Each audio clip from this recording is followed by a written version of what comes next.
আসসালামু আলাইকুম, স্বাগত জানাচ্ছি আরটিভি রাতের সংবাদে। আপনাদের সাথে আছি আমি ফারজানা তানি। গণহত্যাকারী মাফিয়া চক্রকে যে কোনো মূল্যে বিচারের ব্যবস্থা করায় বিএনপি সহ গণতান্ত্রিক শক্তির আগামী দিনের রাজনৈতিক বন্দোবস্ত বলে মন্তব্য করেছেন বিএনপি ভারপ্রাপ্ত চেয়ারম্যান তারেক রহমান। আর মির্জা ফখরুল ইসলাম আলমগীর বলেছেন, নির্বাচিত হলে সবাইকে নিয়ে জাতীয় সরকার গঠন করে সংস্কার সম্পন্ন করবে বিএনপি। জনগণ 5 আগস্ট যাদের পরাজিত করেছে, বাংলাদেশে আর মুজিববাদী রাজনীতির কোনো স্থান হবে না বলে জানিয়েছেন এনসিপির প্রধান নাহিদ ইসলাম। মাইদুর রহমান রুবেল জানাচ্ছেন বিস্তারিত।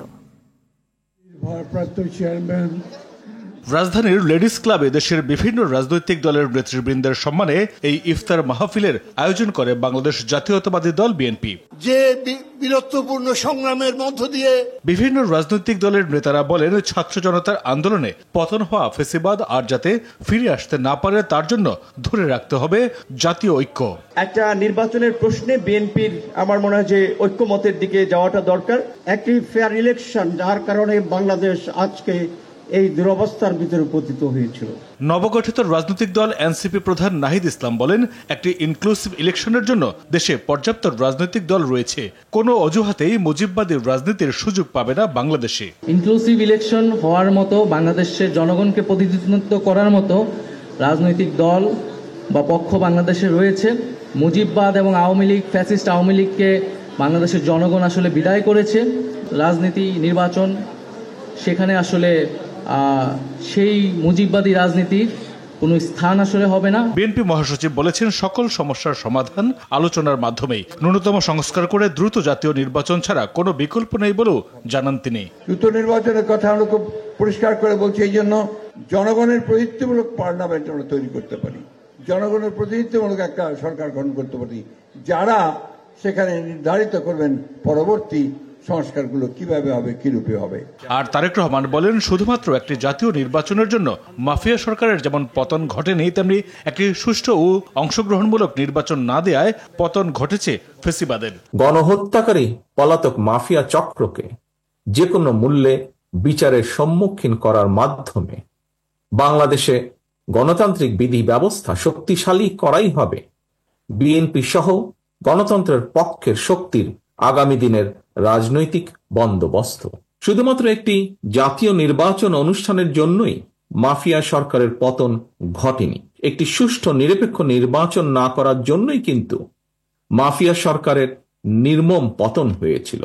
বলেন, 1.5 দশকে ফেসিবাদী শাসনের কারণে শুধু শিক্ষা, রাজনীতি, অর্থনীতি ধ্বংস করেনি, বরং ধর্মীয় সামাজিক মূল্যবোধ বিনষ্ট করায় চরমপন্থা মাথাচাড়া দেওয়ার সুযোগ পেয়েছে, যার প্রতিফলন এখনো সমাজে বিদ্যমান। জাতীয় নির্বাচন অনুষ্ঠানের বিষয় সোচ্চার। মাইদুর রহমান রুবেল, আরটিভি, ঢাকা। বৈষম্য বিরোধী ছাত্র আন্দোলনের সময় রাজধানীর যাত্রাবাড়িতে ওবায়দুল ইসলাম গুলিতে নিহতের মামলায় হাসানুল হক এনু, রাশেদ খান মেনন ও দীপু মনিকে 4 দিনের রিমান্ড দিয়েছেন আদালত। এছাড়াও মোহাম্মদপুরের বসিলা এলাকায় মোহাম্মদ সুজন নামের এক ব্যক্তি গুলিতে নিহতের মামলায় আনিসুল হকের 3 দিনের রিমান্ড মঞ্জুর করেছেন আদালত। আর একই এলাকায় মিরাজুল ইসলাম অর্ণব নিহতের মামলায় সাবেক এমপি সাদেক খানের 3 দিনের রিমান্ড মঞ্জুর করেছেন আদালত।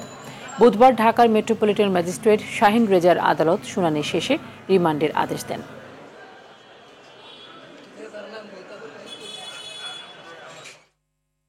বৈষম্য বিরোধী ছাত্র আন্দোলনে যাত্রাবাড়িতে আওয়ামী লীগ সন্ত্রাসীদের হামলা ও পুলিশের গুলিতে নিহত সাংবাদিক মেহেদী হাসানের পরিবার নিরাপত্তাহীনতায় ভুগছে।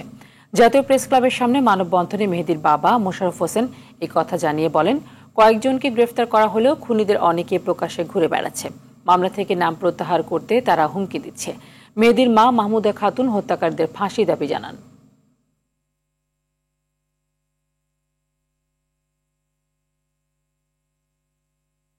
দেশে শিক্ষা ও সামাজিক সুবিচার নিশ্চিত হলে নাগরিকরা গর্বিত হতে পারত বলে মন্তব্য করেছেন জামায়াতে ইসলামীর আমির ডাক্তার শফিকুর রহমান।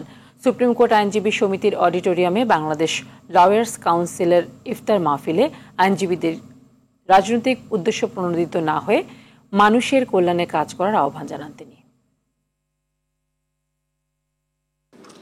ন্যায় বিচার নির্বাসনে শিক্ষা ভাঙ্গাচোরা, না আছে এর কোনো নৈতিক ভিত্তি, না আছে তার কোনো বৈশ্বিক মান, কিছুই নেই। অনেকগুলো ইউনিভার্সিটি আমাদের দেশে, কিন্তু গ্লোবাল র্যাঙ্কিংয়ে কোথাও কাছাকাছি আমাদের কোনো অবস্থান নেই। শিক্ষার জায়গাটা যখন নৈতিকতা এবং বৈশ্বিক মানে উন্নত হয় তখন সমাজের সকল শ্রেণী বেনিফিট পায়। রাজধানীর কচুক্ষেতে জাতীয় পার্টির ইফতার মাহফিলে হামলা হয়েছে। কচুক্ষেতের একটি রেস্টুরেন্টে ঢাকা মহানগর উত্তর জাতীয় পার্টির ইফতার মাহফিলটির আয়োজন করে। পার্টির চেয়ারম্যান জেএম কাদের ও মহাসচিব মুজিবুল হক চুন্নুর উপস্থিতিতেই হামলার ঘটনা ঘটে। এতে পার্টির ভাইস চেয়ারম্যান হেলাল উদ্দিন, সাংগঠনিক সম্পাদক আবুল খায়ের, পার্টির চেয়ারম্যানের দেহরক্ষী মিলন সহ ২০ জন আহত হয়েছে বলে জানিয়েছে জাতীয় পার্টি। পরে সেনাবাহিনী এসে পরিস্থিতি নিয়ন্ত্রণে আনে।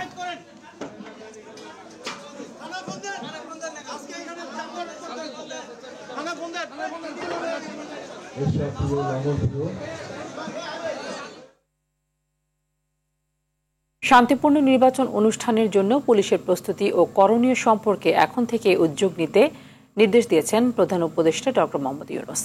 পুলিশ কর্মকর্তাদের সুবিধা ও অসুবিধার বিষয়ে প্রধান উপদেষ্টার সঙ্গে স্বরাষ্ট্র উপদেষ্টা ও সংশ্লিষ্টদের সঙ্গে আলোচনায় তিনি এই নির্দেশনা দেন। পুলিশের ঝুঁকি ভাতার প্রচলিত সিলিং তুলে দেওয়ার বিষয় বিবেচনা, নতুন ৩৬৪টি পিকআপ এবং ১৪০টি প্রিজনার ভ্যান ক্রয় সহ বিভিন্ন বিষয়ে দ্রুত পদক্ষেপ নেওয়ার নির্দেশ দেন প্রধান উপদেষ্টা। এদিকে প্রধান উপদেষ্টার সঙ্গে সৌজন্য দেখা করেছেন সেনাপ্রধান জেনারেল ওয়াকারুজ্জামান। রাষ্ট্রীয় অতিথি ভবন যমুনায় এই সাক্ষাতে দেশের সার্বভৌমত্ব ও নিরাপত্তা নিশ্চিতে সেনাবাহিনী পেশাদারিত্ব ও নিষ্ঠার সঙ্গে দায়িত্ব পালন অব্যাহত রাখার নির্দেশ দেন ডক্টর ইউনূস।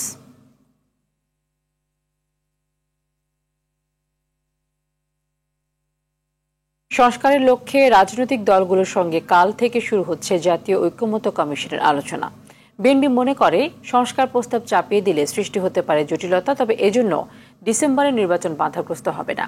নিজেদের ঘোষিত ৩১ দফার ভিত্তিতেই সরকারের সংস্কার প্রস্তাবে সাড়া দিতে চায় বিএনপি। জাহিদ রহমানের রিপোর্ট।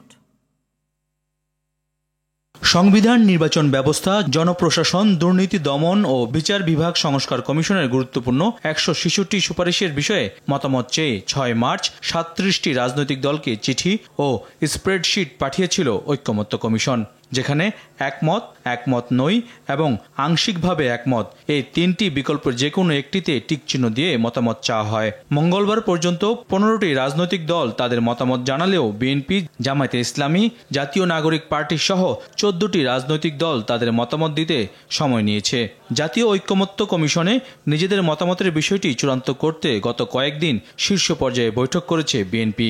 ইতিমধ্যে আমরা ৩১ দফার মাধ্যমে, সংস্কারের মাধ্যমে আমরা ভবিষ্যতে দেশ পরিচালনা করব, এটা কিন্তু আমরা ইতিমধ্যে ঘোষণা করে রেখেছি। এখানে একনায়কতন্ত্র সৃষ্টির এবং ভবিষ্যতে কোনো সাংবিধানিক ফুয়েরার বা সাংবিধানিক একনায়ক উৎপাদনের, ফেসিবাদের উৎপাদনের সমস্ত পদ্ধতি বন্ধ হয়ে যাবে। উপকৃত হবে দেশের জনগণ। জাতীয় স্বার্থে আলোচনার মাধ্যমে অনেক ক্ষেত্রে একমত হওয়া সম্ভব বলেও মনে করে বিএনপি। কখনোই কিন্তু কোনো নির্বাচনের আগে পুরা দেশের সকল জনগণের বা দলের ঐকমত্যের ভিত্তিতে নির্বাচন হয়নি। নির্বাচনের অর্থই হচ্ছে জনগণ তাদের সুবিধা মতো ভোট দিয়ে তাদের পছন্দ মতো সরকার প্রতিষ্ঠা করবে। 3টি জায়গা দেওয়া হয়েছে, আপনি টিক দিয়ে দেবেন শুধু। ওখানে তো আপনার কোনো ওপিনিয়ন প্লেস করার কোনো সুযোগ রাখা হয়নি। এটুকুই যদি রাজনৈতিক দলগুলোর দায়িত্ব হয়, যারা এত জীবন দিল, এত ত্যাগ তিতিক্ষা করলো, গুম হলো, খুন হলো, যারা আসলেন সর্বাত্মক সমর্থন নিয়ে, তাদের দায়িত্ব হয়ে যায় শিক্ষকের ভূমিকায়, সেক্ষেত্রে তো জটিলতা থাকবেই। সংবিধান সংস্কারের এখতিয়ার নির্বাচিত সংসদের, এমন মন্তব্য করে তারা বলেন, এর বাইরে নির্বাচন ও প্রশাসনিক সংস্কারের প্রস্তাবগুলোর ক্ষেত্রে বিএনপি মতামত ইতিবাচক। রাষ্ট্র কাঠামো এবং সংবিধানের গণতান্ত্রিক সংস্কার প্রয়োজন, সেই বিষয়টাকে যেন আমরা অগ্রাধিকার দিয়ে একটা জাতীয় ঐক্যমত্য সৃজন করি। জাহিদ রহমান, RTV, ঢাকা। ৬৮,৩২,৭৫,০০০ টাকার অবৈধ সম্পদ অর্জন ও ৫১টি ব্যাংক হিসেবে ৯৭,৬৩,২৩,০০০ টাকার অবৈধ লেনদেনের অভিযোগে আওয়ামী লীগের সাবেক প্রচার সম্পাদক ও মাদারীপুর ৩ আসনের সাবেক এমপি আব্দুস সোবহান গোলাপের বিরুদ্ধে অর্থ পাচার ও দুর্নীতির মামলা করেছে দুদক। দুদকের মহাপরিচালক মোহাম্মদ আক্তার হোসেন সংবাদ সম্মেলনে আরও জানিয়েছেন, ক্ষমতার অপব্যবহার, অনিয়ম ও দুর্নীতি করে নিউ ইয়র্কের কুইন্সে ৯টি ফ্ল্যাট ও বাড়ি কিনেছেন। যার মূল্য বাংলাদেশি টাকায় ৩২ কোটি টাকা। বিপুল পরিমাণ টাকা তিনি বিদেশে পাচার করেছেন। সংসদ সদস্য ও সাবেক প্রধানমন্ত্রীর বিশেষ সহকারী থাকা অবস্থায় সম্পদের পাহাড় গড়েন আব্দুস সোবহান গোলাপ।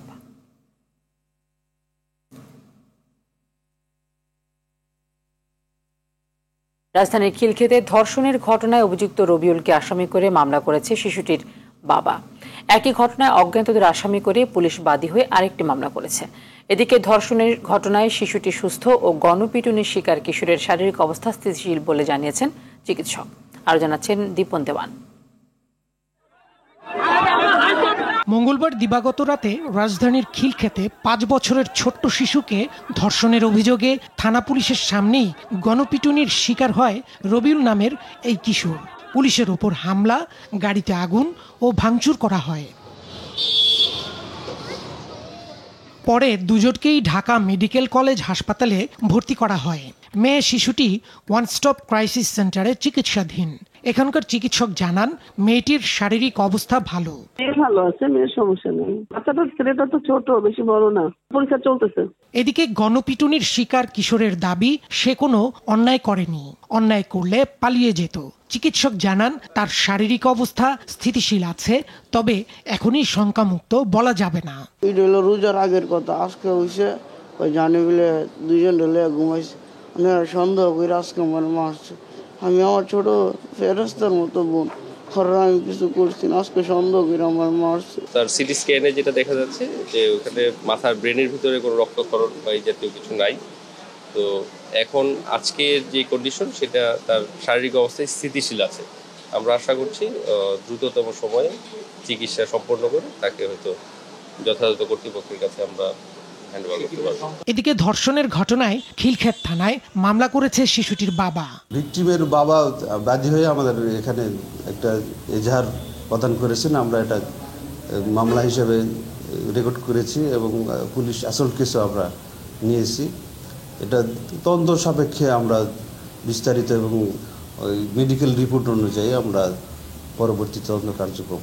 পুলিশের ওপর হামলার ঘটনায় আরও একটি মামলায় দুজনকে গ্রেফতারের কথা জানায় পুলিশ। দীপন দেওয়ান, আর টিভি। 4 বছর আগে রাজধানীর বনশ্রীতে 7 বছরের শিশুকে ধর্ষণের দায়ে গৃহশিক্ষক জাহিদুল ইসলামের মৃত্যুদণ্ড দিয়েছেন ট্রাইব্যুনাল। দুপুরে ঢাকার নারী ও শিশু নির্যাতন দমন ট্রাইব্যুনাল 3-এর বিচারক মোসাম্মদ রুকসানা বেগম হ্যাপির আদালত এই রায় দেন। দণ্ডের পাশাপাশি 50,000 টাকা অর্থদণ্ড করা হয়েছে। অনাদায়ে তাকে আরও 6 মাসের বিনাশ্রম কারাভোগ করতে হবে। রায়ে সন্তোষ প্রকাশ করে রাষ্ট্রপক্ষের আইনজীবী মোহাম্মদ সাজ্জাদ হোসেন বলেন, সব ধর্ষকের কঠিন সাজা হওয়া উচিত। রায়ে অসন্তোষ প্রকাশ করে আসামি পক্ষের আইনজীবী ইমরান হোসেন এই রায়ের বিরুদ্ধে উচ্চ আদালতে যাওয়ার কথা জানিয়েছেন। আওয়ামী লীগের মেয়াদে জঙ্গি নাটকের সাথে জড়িতদের শাস্তির আওতায় আনতে হবে। বিগত সময়ে উদ্দেশ্য প্রণোদিতভাবে মাদ্রাসার শিক্ষার্থীদের ভাবমূর্তি নষ্ট করা হয়েছে বলে মন্তব্য করলেন শিক্ষা উপদেষ্টা অধ্যাপক ডক্টর CR আবরার। রাজধানীর আন্তর্জাতিক মাতৃভাষা ইনস্টিটিউটে মাদ্রাসা শিক্ষা অধিদপ্তর, কারিগরি ও মাদ্রাসা শিক্ষা বিভাগ আয়োজিত বাংলাদেশে মাদ্রাসা শিক্ষার অতীত, বর্তমান, ভবিষ্যৎ করণীয় বিষয়ে সেমিনারে তিনি এই কথা বলেন। এ সময় শিক্ষাবিদ ও ইতিহাসবিদ অধ্যাপক সলিমুল্লাহ খান বলেন, মাদ্রাসা শিক্ষাকে আধুনিক করতে হবে এবং সব পর্যায়ে অগ্রাধিকার দিতে হবে।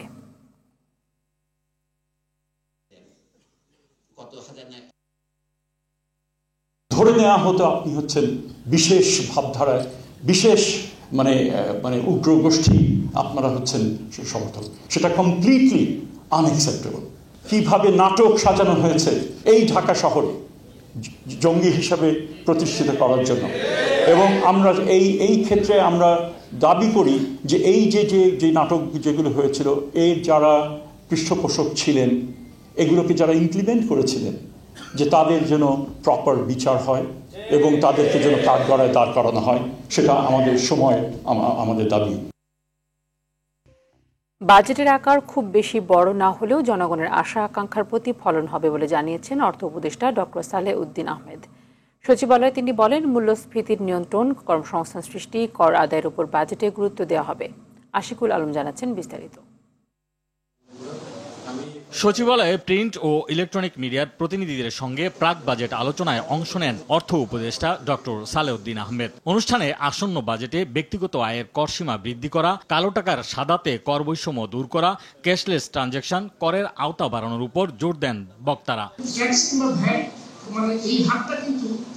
আলোচনা শেষে অর্থ উপদেষ্টা জানান, বাজেটে জনগণের আশা আকাঙ্ক্ষার প্রতিফলন হবে। বাজেটের সাইজ হয়তো বড় করবো না, এডিপির সাইজ খুব হয়তো বড় হবে না, কিন্তু সেখানে আমরা কতটা বিশেষ দিকে নজর দেবো।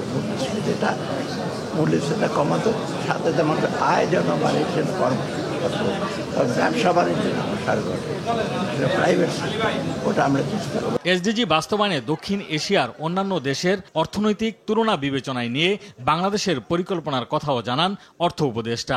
আমরা ডিসিশন নিচ্ছি, আমরা প্রিপারেশনটা নেব, এবং বাংলাদেশ যদি একটু অ্যাটেম্প না নেয়, অন্য দেশগুলোকে তো আমাদের ভুটান, আফ্রিকার কটা দেশ ওরা বলছে বাংলাদেশ করলে আমরা সামনে, তবে এটা আমরা প্রিপারেশন নিচ্ছি। আগারগাঁওয়ে জাতীয় রাজস্ব বোর্ডে কয়েকটি ব্যবসায়ী সংগঠনের সঙ্গে প্রাক বাজেট আলোচনায় সংস্থাটির চেয়ারম্যানের কাছে নানা দাবি তুলে ধরেন ব্যবসায়ীরা। এ সময় আসছে বাজেটে ওষুধের কাঁচামাল বিনা জরিমানায় আমদানির সুযোগ চান তারা। লো, মিডিয়াম এন্ড প্রিমিয়াম, এই তিনটা করা বোধহয় খুবই সম্ভব। মোবাইল সিমের উপর ট্যাক্স প্রত্যাহারও চান ব্যবসায়ীরা। আশিকুল আলম, RTV, ঢাকা।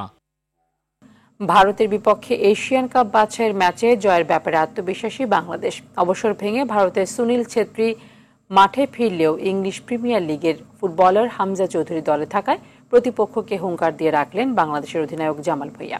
এদিকে লাল সবুজ জার্সিতে অভিষেক রাঙাতে চান হামজা। বিস্তারিত রাফি আমিনের রিপোর্টে।